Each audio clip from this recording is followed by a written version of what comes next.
बिस्मिल्लाहिर्रहमानिर्रहीम। अस्सलाम वालेकुम friends, welcome back to my YouTube cooking channel MM cooking food secrets. आज आपके साथ मम्मा शेयर करने जा रही हैं हरी मिर्चों की आलू की कतलियाँ। ये बहुत ही मज़ेदार बनती हैं और इसे बनाना बहुत ही आसान है। तो चलिए रेसिपी जानने के लिए वीडियो को लास्ट तक ज़रूर देखिएगा। रेसिपी पसंद आए तो प्लीज़ वीडियो को लाइक, कॉमेंट, शेयर और चैनल को सब्सक्राइब करना मत भूलिएगा। जज़ाकल्लाह। तो चलिए रेसिपी बनाना स्टार्ट करते हैं। रेसिपी बनाने के लिए सबसे पहले यहाँ पर 1.5 किलो आलू लेंगे। आलू को अच्छी तरीके से वॉश कर इस तरीके से इसको चॉप कर लेंगे। यहाँ पर हमने साइज़ को दरमियाना रखना है, एक जैसा, ना ज़्यादा मोटा ना ज़्यादा कम। तो चलिए रेसिपी बनाना स्टार्ट करते हैं। मसालों में यहाँ पर 3 मीडियम साइज़ के टमाटर, इसको बारीक बारीक चॉप करेंगे। यहाँ पर गार्निश के लिए थोड़ा सा धनिया। हरी मिर्चें आप अपने टेस्ट के मुताबिक इस्तेमाल करिएगा। हरी मिर्चें को हमने ग्राइंडर करना है या फिर आप इमाम दस्ते में भी कूट सकते हैं। 1 cup cooking oil, 1 table spoon अदरक लहसुन का पेस्ट। नमक आप यहाँ पर अपने टेस्ट के मुताबिक इस्तेमाल कर सकते हैं। 1 टीस्पून हल्दी, 1 टीस्पून गरम मसाला पाउडर, 2 बड़े दालचीनी के टुकड़े, 3-4 लौंग, 3-4 काली मिर्च और 1 इलायची। तो चलिए रेसिपी बनाना स्टार्ट करते हैं।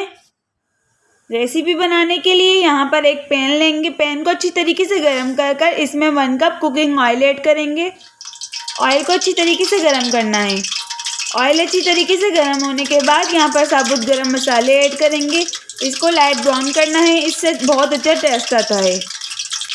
गरम मसाले लाइट ब्राउन होने के बाद अब हम इसमें जो 1.5 किलो आलू थे वो ऐड करेंगे।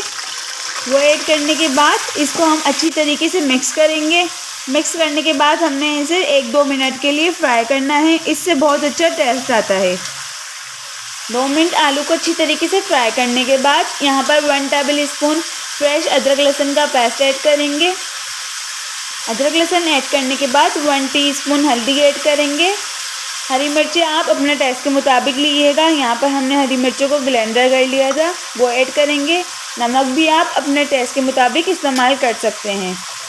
अब हम इसको अच्छे से मिक्स कर इसकी 5 से 10 मिनट तक इसको आलू में अच्छी तरीके से भुनाई करेंगे। इससे बहुत अच्छा ही टेस्ट आता है। जितनी अच्छी हमारी इसकी भुनाई होगी इतना ही अच्छा आलूओं में टेस्ट आएगा। तो आपसे हम इसकी भुनाई करने के बाद मिलते हैं। यहाँ पर 5 से 7 मिनट अच्छी तरीके से भुनाई करते हुए हो गए हैं। अब हम इसमें जो 3 मीडियम साइज़ के जो टमाटर थे वो उसको इस तरीके से चॉप कर ऐड करेंगे। टमाटर को ऐड करने के बाद इसे अच्छी तरीके से मिक्स कर हमने इसकी भी 5 मिनट तक भुनाई करनी है। टमाटर ऐड करने के बाद 5 मिनट अच्छे से भुनाई करने के बाद हम यहाँ पर 3 से 4 अदद हरी मिर्चें ऐड करेंगे। हरी मिर्चें आप यहाँ पर स्किप भी कर सकते हैं। अब हम इसे नॉर्मल फ्लेम पर 10 मिनट के लिए इस तरीके से पकाएंगे। 5 मिनट तक नॉर्मल फ्लेम पर पकाने के बाद इसे हम अच्छी तरीके से मिक्स करेंगे। मिक्स करने के बाद यहाँ पर हम 1 टीस्पून गरम मसाला ऐड करेंगे और इसको हम अच्छी तरीके से मिक्स करेंगे। मिक्स करने के बाद हमने दोबारा 5 मिनट के लिए इसको हमने नॉर्मल फ्लेम पर पकाना है। इस तरीके से 5 मिनट नॉर्मल फ्लेम पे हमने अभी पकाया था और 5 मिनट पहले पकाया है। टोटल हमारे 10 मिनट हमें इसे नॉर्मल फ्लेम पर पकाना है ढककर। अब हम इसे डिश आउट करेंगे। हमारे जो आलू बनके रेडी हो गए हैं। चटपटी मज़ेदार हरी मिर्चों की आलू की कतलियाँ बनके रेडी हैं। रेसिपी पसंद आए तो इसे अपनी फैमिली के साथ ज़रूर शेयर करिएगा। अगर आप इस तरीके की और रेसिपीज़ जानना चाहते हैं तो चैनल को सब्सक्राइब, बेल आइकन प्रेस करना मत भूलिएगा ताकि आपके पास हर रेसिपीज़ की नोटिफिकेशन आ सके। जज़ाकल्लाह।